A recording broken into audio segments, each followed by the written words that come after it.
Good morning student, कैसे हो बच्चों? क्या हाल चाल? चलिए, इस फर्स्ट लेक्चर में आप सब बच्चों का स्वागत है। ये हमारा 11th का फर्स्ट लेक्चर जो है वो आज हम लोग डिस्कस करने जा रहे हैं। जो बच्चे इस वीडियो को देख रहे हैं उनसे मैं कहना चाहूँगा, इस वीडियो को क्या करें आप लोग बच्चों, लाइक और सब्सक्राइब ज़रूर कर लें और साथ ही साथ शेयर करें ताकि ये वीडियो ज़्यादा से ज़्यादा बच्चों तक पहुँच सके। और साथ ही साथ आप इस वीडियो को कंटिन्यूअस फ्लो में ले सके। अगर आप सब्सक्राइब किए रहेंगे तो हर वीडियो जो मैं बना के इसको डालूंगा वो आप तक पहुंचता रहे। ठीक है बच्चों? चलिए, तो आज जो है हम लोग अपना क्लास स्टार्ट करते हैं बच्चों, और मैं कोशिश करूंगा कि आपका हर एक डाउट जो है वो आने वाले लेक्चर्स के साथ धीरे धीरे क्लियर होता रहेगा। तो अभी हम लोग स्टार्ट करने जा रहे हैं कौन सा लेक्चर, फर्स्ट एनसीईआरटी का, जिसका हम लोग क्या है नाम है फिजिकल वर्ल्ड। जिसका नाम क्या है? Physical world. Physical world. अब चलो, फिजिकल वर्ल्ड में हम लोग का सबसे पहला टॉपिक जो अगर देखा जाए तो व्हाट इज फिजिक्स। क्या है? What is physics. What is physics. What is physics. सबसे पहला सवाल क्या है? फिजिक्स है क्या? फिजिक्स है क्या, है ना? तभी तो फिजिक्स पढ़ने का इंटरेस्ट हम लोग को आएगा कि भाई कोई चीज है क्या, क्यों हम लोग कर रहे हैं। तो इस चीज को हम लोग क्या करेंगे, डिटेल में समझेंगे। चलिए, तो फिजिक्स जो वर्ड है, सबसे पहले फिजिक्स वर्ड जो है वो कहां से लाया गया है? अगर फिजिक्स का वर्ड अगर पूछा जाए तो कहां से मिला ये? तो एक वर्ड है फ्यूसिस। फ्यूसिस ग्रीक वर्ड का, कहां से? ग्रीक वर्ड से लिया गया फ्यूसिस, जिसका मतलब इंग्लिश में फ्यूसिस का अगर मीनिंग देखा जाए तो क्या होता है? नेचर। नेचर यानी फिजिक्स जो है वो नेचर को डील करता है। फिजिक्स अगर देखा जाए तो क्या कर रहा है? नेचर, यानी नेचर्स के लॉ को डिस्क्राइब करने के लिए जिस चीज को हम लोग डिस्कस कर रहे हैं वो है फिजिक्स। क्या कह रहे हैं? The law of natural phenomena. Natural phenomena को, यानी फिजिक्स जो है वो नेचर्स के लॉ को, यानी नेचर में जो चीज हो रहा है उसके लॉ को वो डिस्क्राइब करता है। कौन कौन से चीजों को, अगर हम लोग से पूछा जाए भाई नेचर में कौन सा ऐसा घटना है जिसको ये डिस्क्राइब कर रहा है, तो बहुत सारा ऐसा फंक्शंस है बच्चों। जैसे तारों का चमकना है, फिर हमारा रेनबो का फॉर्मेशन है, फिर ये तुम्हारा दिन और रात होने का है, सीजन का अगर देखें तो कभी ठंडा कभी गर्म, फिर हमारा अगर देखें तो किसी भी ऑब्जेक्ट का अर्थ के ऊपर गिरना, फिर कह रहे हैं कि जब हम लोग चलते हैं फिर कभी हम गिरते हैं, या फिर हम लोग कह रहे हैं साइकिल को, अगर तुम सबसे अच्छा एग्जांपल मैं देता हूं तुम्हारा साइकिल का। कभी देखो साइकिल चलाओगे तो तुम स्टैंड क्या करते हो, उठा देते हो उस समय कभी, लेकिन अगर तुम साइकिल को रोक के रखोगे और उसको चाहोगे कि बिना स्टैंड में खड़ा कर दे तो वो खड़ा नहीं होता है। तो उसके पीछे भी एक फिजिक्स है, उसके पीछे भी एक फिजिक्स है। दूसरा, अभी ये देख रहा हो लाइट हमारे रूम में चल रहा है जिससे हम विजिबल है। दूसरा, जो हम साउंड यहां बोल रहे हैं और तुम्हारे तक पहुंच रहा है, ये सारा फिजिक्स का खेल है। कैसे हो रहा है? हम यहां बोल रहे हैं और तुम्हारे तक वो पहुंच रहा है, तो इसके पीछे कोई तो होगा ना जो इसको सोचो। अगर बात करो कि तुम अपने घर में खड़े रहो और चिल्लाओ तो कहां तक जाएगा, लेकिन अगर हम यहां से बोल रहे हो और अगर तुम YouTube पे बैठ के देख रहे हो इस चैनल को, तो क्या है, इस दुनिया में कहीं भी कोई बैठ के देख रहा है तो हमको सुन पा रहा है। तो दैट्स कॉल्ड फिजिक्स, है ना? फिजिक्स मेरा ये है। तो अब हम लोग को समझना क्या है, जब 11th में बच्चा जब क्लास करने आता है तो ये 11th के बच्चे को थोड़ा क्या है समझ में ये आएगा कि इसके पीछे कौन और क्या लॉजिक है। वही लॉजिक जो एक दिन में नहीं बहुत सालों में डेवलप किया गया है, उसी चीज को हम लोग बहुत कम समय में समझेंगे। वो साइंटिस्ट लोग बहुत साल लगा के जो चीज क्लियर किया है उसको हम लोग बहुत कम समय में समझेंगे। तो अगर हम अगर हमसे पूछा जाए कि फिजिक्स का बेसिक डेफिनेशन क्या है, तो अगर हमसे कोई फिजिक्स का डेफिनेशन लिखने के लिए बोलेगा तो हम क्या लिखेंगे कि फिजिक्स जो है क्या है? Physics is that branch of science in which in which we observe, measure and describe the। देखो इसमें सेंटेंस में ही देखो, physics is that branch of science in which we observe, measure, क्या क्या कर रहे हैं हम लोग, ऑब्जर्व भी कर रहे हैं, मेजर भी कर रहे हैं, उसको डिस्क्राइब भी कर रहे हैं। The natural phenomena, natural phenomena related to देखो किससे रिलेटेड है, तो एनर्जी एंड मैटर। अब देखो फिजिक्स बोलता है क्या है कि जो भी घटना हो रहा है, जो भी चीज फंक्शंस इस नेचर में हम लोग क्या हो रहा है बच्चों, उसको सबसे पहले क्या करो, ऑब्जर्व करो। इसके ऊपर हम तुमको एक कहानी सुनाते हैं, इसके ऊपर एक कहानी सुनाते हैं जिससे चीज को समझ में कि क्या होता है। अब रतन टाटा का तुम्हारा नैनो गाड़ी के बारे में तुम लोगों ने सुन रखा होगा, क्या, नैनो कार के बारे में। तो ये जो कॉन्सेप्ट है ये रतन टाटा के दिमाग में कैसे आया ये, तो जब वो अपने कार से जा रहे थे तो उन्होंने एक बाइक पे क्या देखा, एक हस्बैंड वाइफ और 2 बच्चा गाड़ी पे बैठे हुए थे। अब उन्होंने ये सोचा कि अगर एक गाड़ी, अगर 60 से 70 हजार का अगर बाइक आता है और जिसमें 4 लोग बैठ रहे हैं, तो क्यों ना एक ऐसा रेंज प्राइस में एक कार को लाया जाए जिससे कि ये इसमें 4 आदमी बैठ जाए और इसका प्राइस भी बहुत हाई ना हो। यानी उन्होंने पहले क्या किया, ऑब्जर्वेशन लिया, फिर उसके बारे में कॉन्सेप्ट को डेवलप किया कि क्या उसका प्राइसिंग होना चाहिए, क्या उसका साइज होना चाहिए, क्या डिजाइन होना चाहिए। तो क्या है, बेसिकली कोई चीज का ऑब्जर्वेशन लेना। तो यहां भी वो कह रहा है कि ऑब्जर्वेशन करो, फिर मेजर करो और फिर उसको डिस्क्राइब करो। यही है फिजिक्स, और जो भी चीज करोगे वो नेचर से रिलेटेड होगा, और वो एनर्जी और मैटर। अब समझो एनर्जी क्या है और मैटर क्या है। अब हम लोग अगर साउंड को बोले क्या है, फॉर्म ऑफ एनर्जी। लाइट पूछे तो क्या बोलोगे, फॉर्म ऑफ एनर्जी। लेकिन अगर ये मार्कर बोले तो क्या बोलोगे, ऑब्जेक्ट, यानी इसके पास क्या है, मास है। तो हम कोई भी चीज अगर डिस्कस करेंगे फिजिक्स के अंदर बच्चों, तो समझ में आया क्या, एनर्जी और मैटर से रिलेटेड चीज, एनर्जी और मैटर से रिलेटेड चीज को हम लोग डिस्कस करेंगे।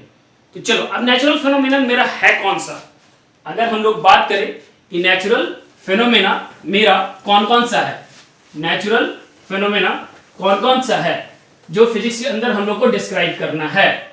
तो देखो नेचुरल फिनोमेना की अगर बारे में हम बात करें, अगर हम नेचुरल फिनोमेना के बारे में अगर हम बात करें तो कौन कौन सा जो चीज है वो हम लोग लेंगे।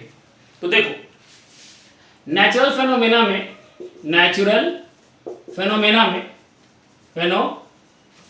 में अगर हम बात करें तो देखो हम लोग जो इसको भी यहाँ क्लासिफाइड कर रहे हैं वो हम लोग जो 11th और 12th में स्टडी करेंगे उसी को हम लोग क्या कर रहे हैं यहाँ पे बताएंगे कि नेचुरल फिनोमेना। तो पहला हमारे पास है मैकेनिक्स, इसको हम लोग क्लासिकल फिजिक्स में रखते हैं।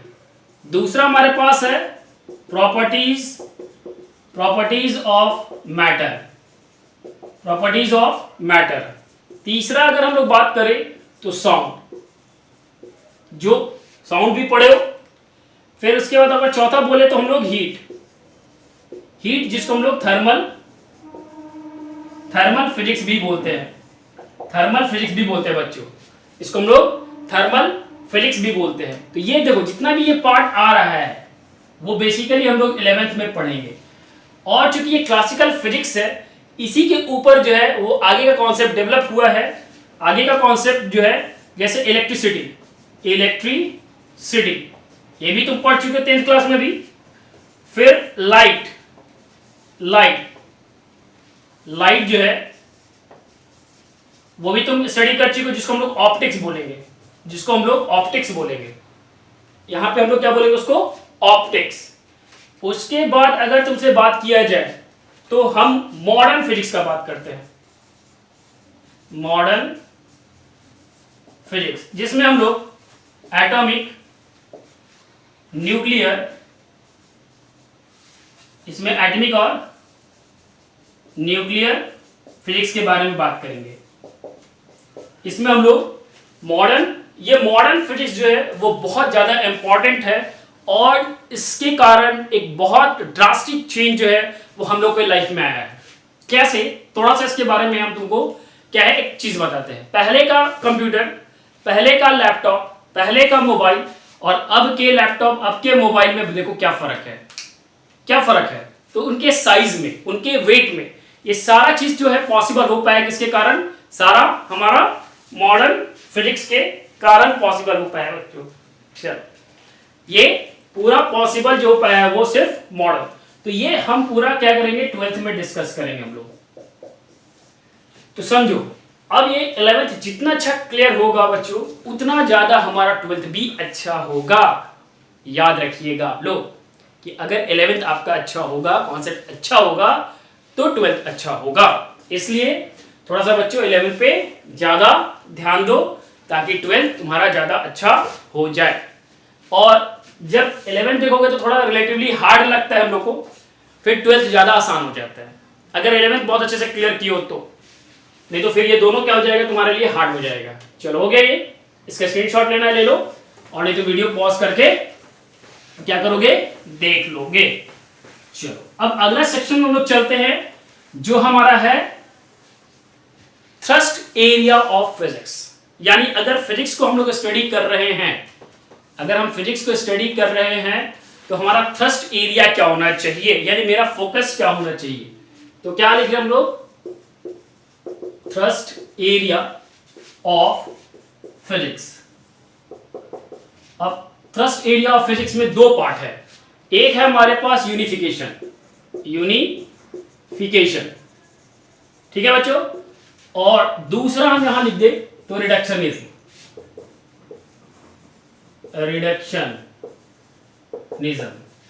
अभी इसको दो अलग अलग जगह इसलिए लिखे कि वहां पे उसको डिस्कस कर लेंगे और इसको यहां हम लोग डिस्कस कर लेंगे।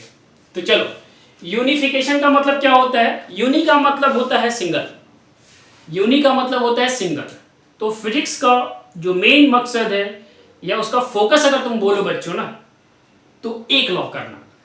यानी बहुत सारे फिनोमेनन्स को अगर एक बहुत सिंगल लॉ से अगर हम लोग डिस्क्राइब कर दे, फिजिक्स का काम हो जाए। यानी फिजिक्स बस यही चाहता है बच्चों कि हम मैक्सिमम लॉज को, मैक्सिमम फंक्शंस को या फेनोमेनन्स को बहुत कम लॉ से अगर एक्सप्लेन कर पाए तो हमारा यूनिफिकेशन हो जाएगा। तो इसके लिए जो हमारा इसका कॉन्सेप्ट है क्या, to attempt to explain maximum phenomena by very few law and concept।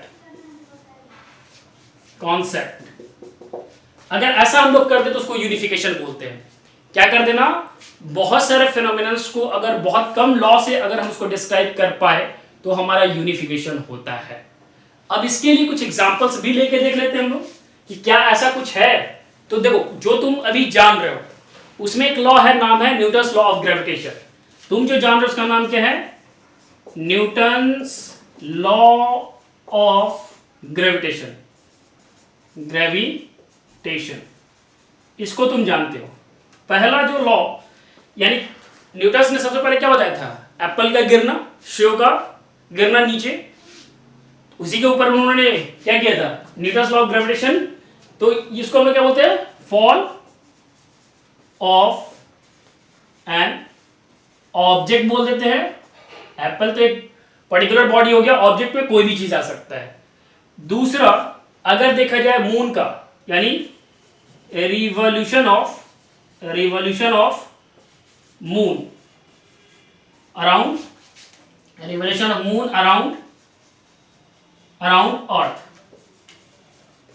और तीसरा तुम ले सकते हो क्या, ऑसिलेशन ऑफ पेंडुलम। देखो, अब ये सारा लॉ जो चीज है वो न्यूटन्स लॉ से ही क्या कर सकते हैं, हम लोग इसको एक्सप्लेन कर सकते हैं। यानी तीन फेनोमेनन, डिफरेंट फेनोमेनन को एक लॉ से क्या किया हम लोग, डिस्क्राइब कर दी। उसी तरह अगर हम दूसरा देखें law of conservation of energy. या दूसरा अगर हम लोग देखें सेकंड, अगर हम यहां सेकंड का अगर बात करें, अगर हम लोग सेकंड पॉइंट का बात करें तो law of conservation of energy, law of conservation of energy, law of conservation of energy. तो क्या है हमारे पास, इसके ऊपर तुम्हारा लेंज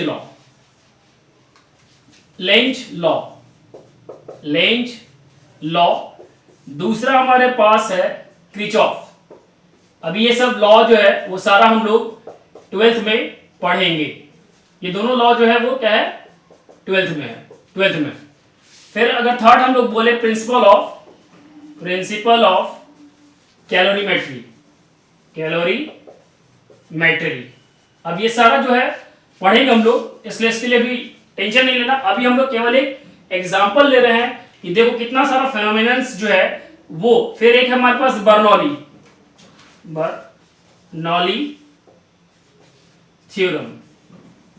बर्नौलीज थ्योरम। ये अब देखो, ये दोनों हम लोग 11th क्लास में पढ़ेंगे और ये हम लोग 12th क्लास में। तो देखो ये लॉ ऑफ कंजर्वेशन जो है इस चारों को, और बहुत सारा फंक्शंस लॉ मिलेगा जो हम लोग इसके अंदर ऐड करते जाएंगे। यानी देखो कम एक लॉ से हम लोग ये 4 लॉस को डिफाइन करते हैं, और बहुत सारा लॉस है। तो इस तरह से क्या बताना चाह रहा था यूनिफिकेशन, कि देखो बेटा यूनिफिकेशन बस यही बोलना चाह रहा है कि तुम कम से कम लॉ हम लोग फिजिक्स के अंदर लाएंगे और ज्यादा से ज्यादा फेनोमेनन्स को डिस्क्राइब करेंगे। यही हम लोग को ध्यान रखना, और पढ़ते समय भी इस बातों को ध्यान रखना। इसलिए इस चैप्टर को हम लोग क्या कर रहे हैं, थोड़ा सा इंट्रोडक्शन में डाल रहे हैं कि आप जब भी पढ़ाई करें और जब भी क्लास करें तो इस चीज को ध्यान में रखें कि पहले से हमारे पास क्या चीज है और कौन किससे रिलेटेड है। तो 11th 12th में ये हम लोग को क्या कर रहे हैं, धीरे धीरे कनेक्ट करते जाना है। ठीक है बच्चों, चलो ये यूनिफिकेशन हमारा क्लियर हुआ। अब आते हैं हम लोग रिडक्शनिज्म का। क्या करते हैं अभी हम लोग, इसका स्क्रीनशॉट लेना होगा, ले लेगा, और नहीं तो वीडियो पॉज करके क्या करोगे, इसको कर लोगे। चलो तो रिडक्शनिज्म को यहां पे यहीं पे ले लेते हैं हम लोग। Reductionism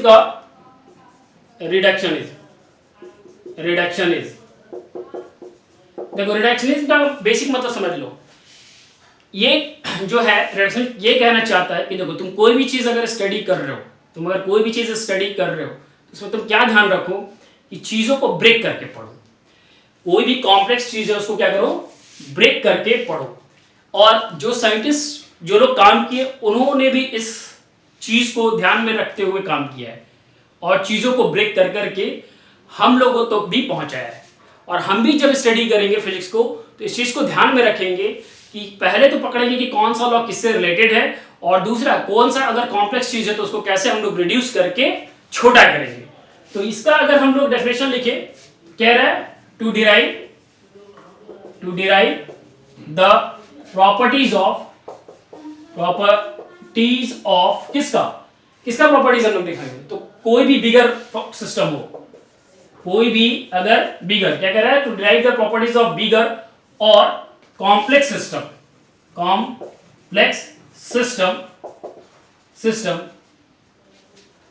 from the properties of क्या कर रहा है, जो प्रॉपर्टीज हम लोग लाएंगे from the properties of constituent simpler